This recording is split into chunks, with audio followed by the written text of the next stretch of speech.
এমন একজন মানুষ যাকে পৃথিবী কখনোই সম্মান দেয়নি, যাকে ছোটবেলা থেকেই মানুষ অবৈধ সন্তান বলে অপমান করেছে এবং নিচু করে দেখেছে, কিন্তু সেই মানুষটি একদিন লাল চন্দন পাচারের জগতে সবচেয়ে বড় নাম হয়ে ওঠে। এটাই পুষ্পারাজের গল্প।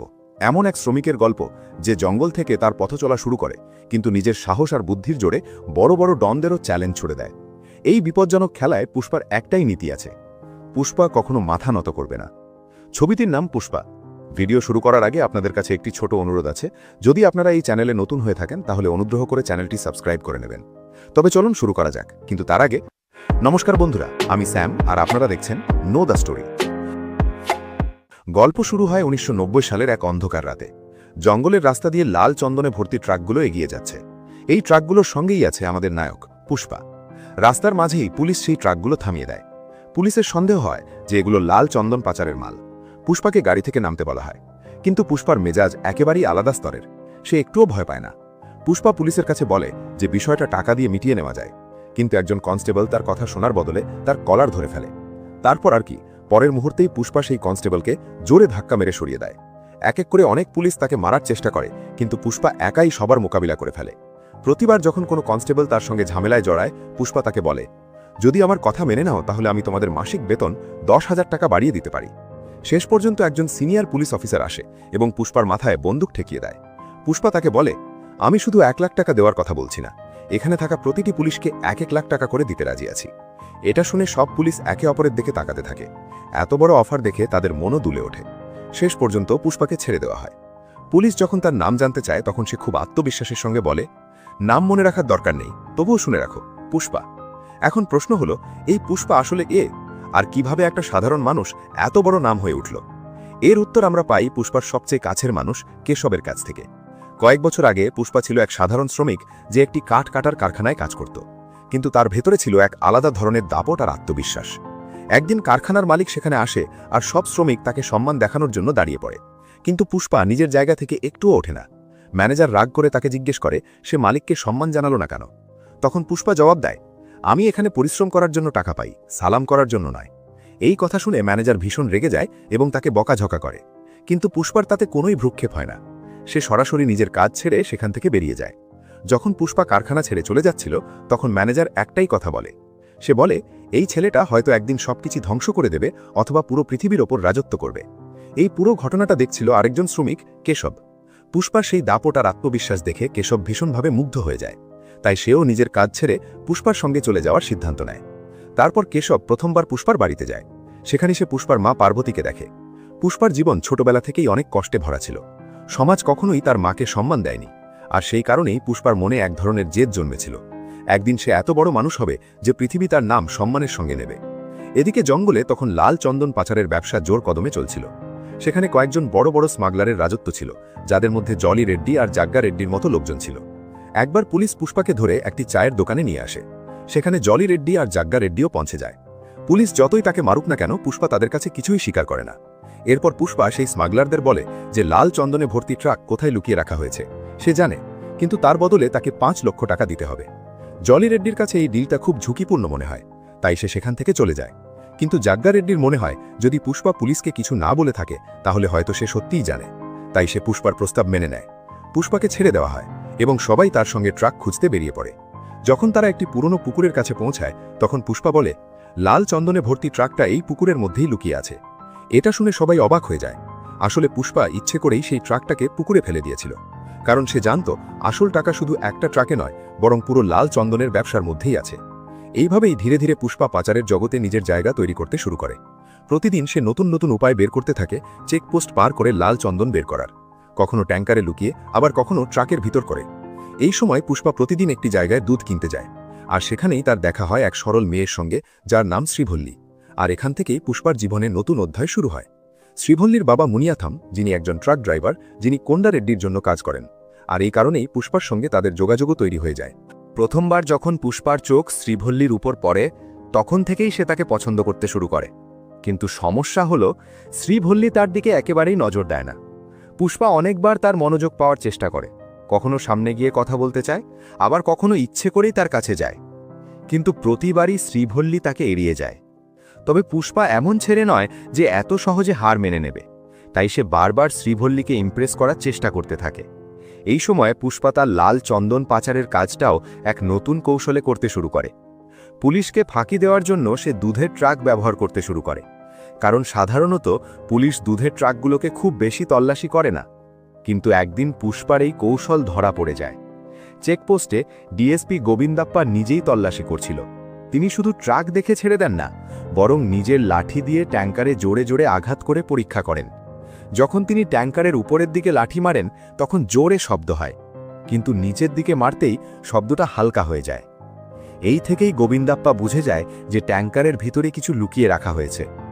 এটা দেখেই ট্রাকের দুই ড্রাইভার ভয়ে দৌড়ে পালানোর চেষ্টা করে। তাদের একজন ছিল শ্রীভল্লীর বাবা মুনিয়াথাম। পুলিশ তাদের ধরে ফেলে এবং জিজ্ঞাসাবাদ শুরু করে, কিন্তু দুই ড্রাইভারই বলে যে তারা শুধু ড্রাইভার আর পুরো পরিকল্পনাটা ছিল পুষ্পার। ডিএসপি গোবিন্দাপ্পা তখন একটা চাল চালেন। তিনি বলেন, ঠিক আছে, তোমরা যেতে পারো, কিন্তু আজ থেকে তোমরা পুষ্পার জন্য নয়, আমার জন্য কাজ করবে। মানে গোবিন্দাপ্পা এখন পুষ্পার বিরুদ্ধে একটি বড় ফাঁদ তৈরি করতে শুরু করে। অন্যদিকে পুষ্পা এখনও শ্রীভল্লীকে ইমপ্রেস করার চেষ্টা করে চলেছে। একদিন শ্রীভল্লী আর তার কিছু বান্ধবী সিনেমা দেখতে থিয়েটারে যায়, কিন্তু টিকিটের দাম খুব বেশি হওয়ার কারণে তারা টিকিট কিনতে পারে না। তখন পুষ্পার বন্ধু কেশব সেখানে যায় এবং তাদের একটি প্রস্তাব দেয়। সে বলে সে তাদের 1000 টাকা দেবে, কিন্তু তার বদলে শ্রীভল্লীকে পুষ্পার সঙ্গে দেখা করে কিছুক্ষণ কথা বলতে হবে। সিনেমা দেখার ইচ্ছায় শ্রীভল্লী এই প্রস্তাব মেনে নেয়, কিন্তু এই থিয়েটারের উপর নজর রাখে আর একজন বিপজ্জনক মানুষ, জলি রেড্ডি। সে প্রায়ই তার লোকজন নিয়ে থিয়েটারের আশেপাশে ঘোরাফেরা করে, কারণ সেখানে অনেক মেয়েরা আসে। জলির চোখও শ্রীভল্লীর উপর পড়ে যায়, আর সে তার সম্পর্কে খোঁজ নিতে শুরু করে। পরের দিন শ্রীভল্লী পুষ্পার সঙ্গে দেখা করতে আসে। তাকে দেখে পুষ্পা ভীষণ খুশি হয়ে যায়, কিন্তু কিছুক্ষণ পর শ্রীভল্লী সত্যি কথা বলে ফেলে। সে শুধু টাকার জন্যই এখানে এসেছে। যখন পুষ্পা জানতে পারে যে শ্রীভল্লী মাত্র 1000 টাকার জন্য তার সঙ্গে দেখা করতে এসেছে, তখন প্রথমে সে কেশবকে বকাছকা করে। তারপর মজা করে বলে, যদি 1000 টাকায় দেখা করতে আসতে পারো তাহলে হয়তো 5000 টাকায় আরও কিছু হতে পারে। ঠিক এই সময় গল্পে প্রবেশ করে আর একজন ভয়ঙ্কর মানুষ, মঙ্গল সিনু। ডিএসপি গোবিন্দাপ্পার মাধ্যমে আমরা জানতে পারি যে পুরো লালচন্দন সিন্ডিকেটের আসল বস মঙ্গল সিনুই। জঙ্গল থেকে লালচন্দন বের করে চেন্নাই পর্যন্ত পৌঁছতে প্রায় 15টি চেকপোস্ট পার হতে হয়। পুষ্পার কাজ শুধু লালচন্দনকে কোন্ডারেড্ডির গুদাম পর্যন্ত পৌঁছে দেওয়া। তারপর পুরো আন্তর্জাতিক ব্যবসাটা সামলায় মঙ্গল সিনু, অর্থাৎ আসল ক্ষমতা তার হাতেই। ডিএসপি গোবিন্দাপ্পা সেই ড্রাইভারদের একটি পরিকল্পনা দেয়। সে বলে যখন লাল চন্দনের ট্রাক গুদামে পৌঁছাবে তখন পুলিশকে খবর দিতে, যাতে তারা একবারেই 200 কোটি ডিল ধরতে পারে। পরের দিন পুষ্পার দেখা হয় মঙ্গল সিনুর সঙ্গে। পুষ্পাকে দেখে সিনু বুঝে যায় যে এই মানুষটা কোনো সাধারণ লোক নয়। এদিকে পুষ্পা তার ব্যক্তিগত জীবনেও শ্রীভল্লীর সঙ্গে এগিয়ে যাওয়ার চেষ্টা করে, কিন্তু শ্রীভল্লী ভয় পেয়ে যায়, কারণ সে চায় তার প্রথম চুমু শুধুমাত্র তার স্বামীর সঙ্গে হোক। এটা শুনে পুষ্পা তাকে প্রতিশ্রুতি দেয় যে একদিন সে তাকে বিয়ে করবে। এরপর গল্পে আসে আরেকটি বড় টুইস্ট। পুষ্পা জানতে পারে যে গুদামে পুলিশের রেড হতে চলেছে। পুষ্পার সঙ্গে সঙ্গেই বুঝে যায় যদি পুলিশ লাল চন্দন পেয়ে যায় তাহলে মঙ্গল সিনু সবাইকে মেরে ফেলবে। তাই পুষ্পা একটি ঝুঁকিপূর্ণ পরিকল্পনা করে। সে সবাইকে বলে সব লাল চন্দন নদীতে ফেলে দিতে। সবাই মিলে লাল চন্দনগুলো নদীতে ফেলে দেয়, আর কেশব ড্যামের গেট বন্ধ করে দেয়, যাতে সব লাল চন্দন এক জায়গায় আটকে থাকে। যখন পুলিশ সেখানে পৌঁছায় তখন তারা কিছুই খুঁজে পায় না। ডিএসপি গোবিন্দাপ্পাকে বাধ্য হয়ে ফিরে যেতে হয়। এরপর পুষ্পার নাম আরও বড় হয়ে যায়। এখন পুষ্পা জানতে পারে যে মঙ্গল সিনু লাল চন্দন 25 লক্ষ টাকায় কেনে এবং চেন্নাইতে মুরুগান নামের একজনকে 2 কোটি টাকায় বিক্রি করে। এই সত্য জানার পর পুষ্পা সিদ্ধান্ত নেয় যে এখন থেকে সে সরাসরি মুরুগানের সঙ্গেই ডিল করবে। এরপর আমরা দেখি যে পুষ্পা আর শ্রীভল্লীর বিয়ের কথা চলছে, কিন্তু ঠিক তখনই পুষ্পার সৎ ভাই মোহন সেখানে এসে তাকে অবৈধ সন্তান বলে অপমান করে। রাগে পুষ্পা মোহনকে মারতে যায়, কিন্তু সেই ধস্তাধস্তির মধ্যে পুষ্পার মা আঘাত পেয়ে যান। সব কিছু ছেড়ে পুষ্পা তার মাকে নিয়ে হাসপাতালে দৌড়ে যায়। হাসপাতালে বসে সে একটি বড় সিদ্ধান্ত নেয়।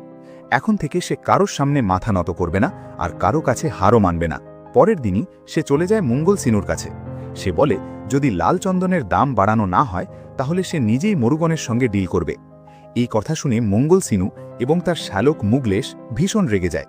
তারা পুষ্পাকে মেরে ফেলার চেষ্টা করে, কিন্তু পুষ্পা একাই সবাইকে পরাস্ত করে দেয় এবং সেখান থেকে চলে যায়। এবার পুষ্পা সরাসরি চেন্নাইয়ে গিয়ে মুরুগনকে লাল চন্দনের একটি নমুনা দেখায়। সেই নমুনা দেখে মুরুগন অবাক হয়ে যায়, কারণ এই লাল চন্দন খুবই মূল্যবান এবং সহজে পাওয়া যায় না। এরপর পুষ্পা তার সঙ্গে 10 ট্রাক লাল চন্দন বিক্রির একটি ডিল করে। অন্যদিকে জলি রেড্ডি জানতে পারে যে শ্রীভল্লির বাবা পুলিশকে গুদামের খবর দিয়েছিল।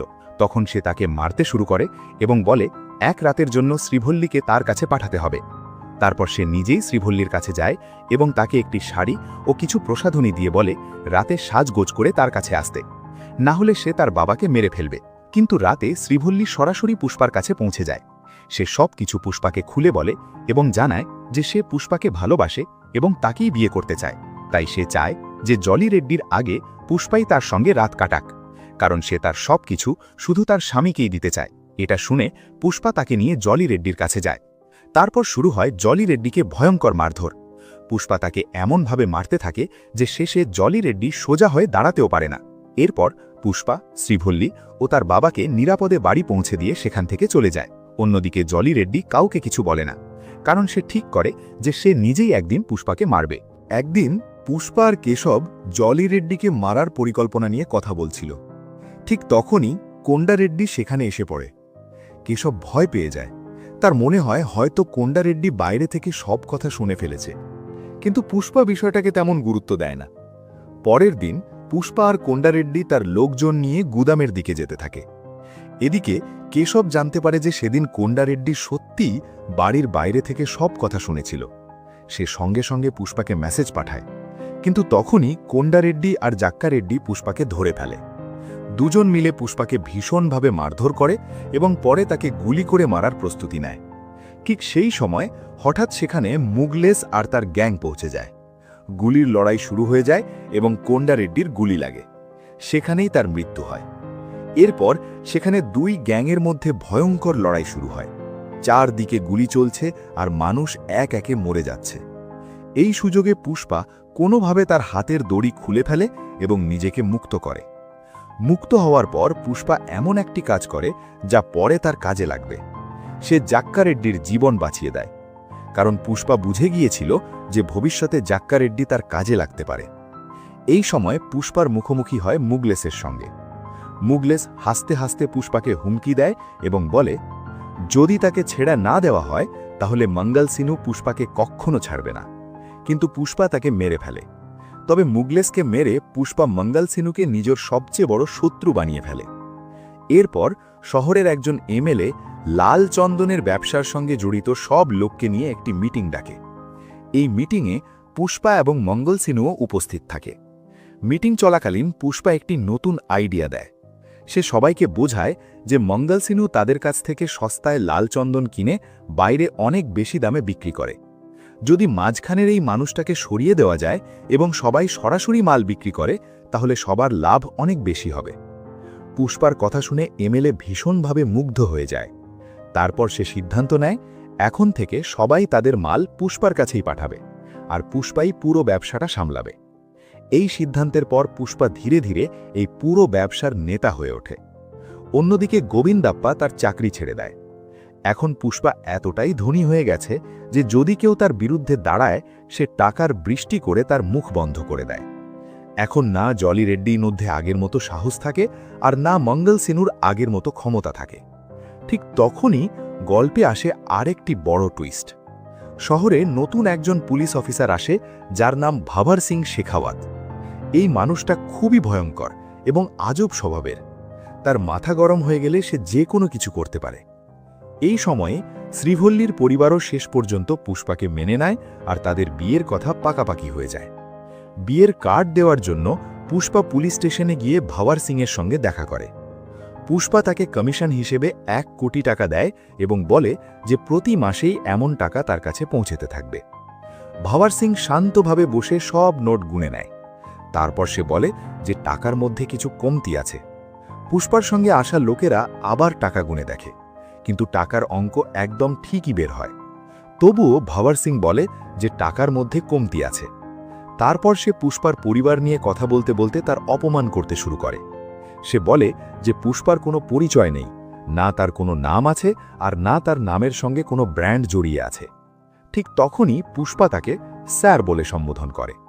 ভাওয়ার সিং হেসে বলে, এই জিনিসটারই তো অভাব ছিল। এখন থেকে টাকা কখন আসবে, কোথায় যাবে, সব কিছু সেই ঠিক করবে। আর পুষ্পাকে সব সময় তাকে স্যার বলেই কথা বলতে হবে। সেই সময় পুষ্পা কিছুই করতে পারে না এবং চুপচাপ সেখান থেকে চলে যায়। সেই দিনের পর থেকে পুষ্পা বাধ্য হয়ে ভাওয়ার সিংয়ের সব কথা মেনে চলতে থাকে। এরপর আসে পুষ্পার বিয়ের দিন। কিন্তু বিয়ের সময় পুষ্পা মণ্ডপে থাকে না, কারণ তখন সে ভাওয়ার সিংয়ের সঙ্গে বসে মদ খাচ্ছিল। পুষ্পা বলে, ভাওয়ার সিং জানত যে তার বাবা নেই, তবুও সে সবার সামনে তার আর তার মায়ের অপমান করেছে। রাগের মাথায় পুষ্পা ভাওয়ার সিংয়ের বন্দুক নিয়ে নিজের হাতেই গুলি করে বসে এবং বলে যে রক্তটা বেরোচ্ছে সেটা আমার বাবার রক্ত, আর এটা কেউ আমার কাছ থেকে কেড়ে নিতে পারবে না। তারপর পুষ্পা বন্দুকের মুখে ভাওয়ার সিংকে নিজের সব কাপড় খুলে ফেলতে বাধ্য করে। পুষ্পাও নিজের কাপড় খুলে ফেলে এবং বলে, আমি যদি এই অবস্থাতেও বাইরে যাই, মানুষ আমাকে পুষ্পা রাজ বলেই চিনবে, কিন্তু তুমি যদি ইউনিফর্ম ছাড়া বাইরে বেরো, তাহলে একটা কুকুরও তোমাকে চিনবে না। পুষ্পা বলে, মানুষের সম্মান কাপড়ে নয়, তার চরিত্রে থাকে। এরপর পুষ্পা ঠিক সেই অবস্থাতে সোজা বিয়ের মণ্ডপে পৌঁছে যায়। সবাই তাকে দেখে হতবাক হয়ে যায়। শ্রীভল্লীও অবাক হয়ে জিজ্ঞেস করে, সে এতক্ষণ কোথায় ছিল?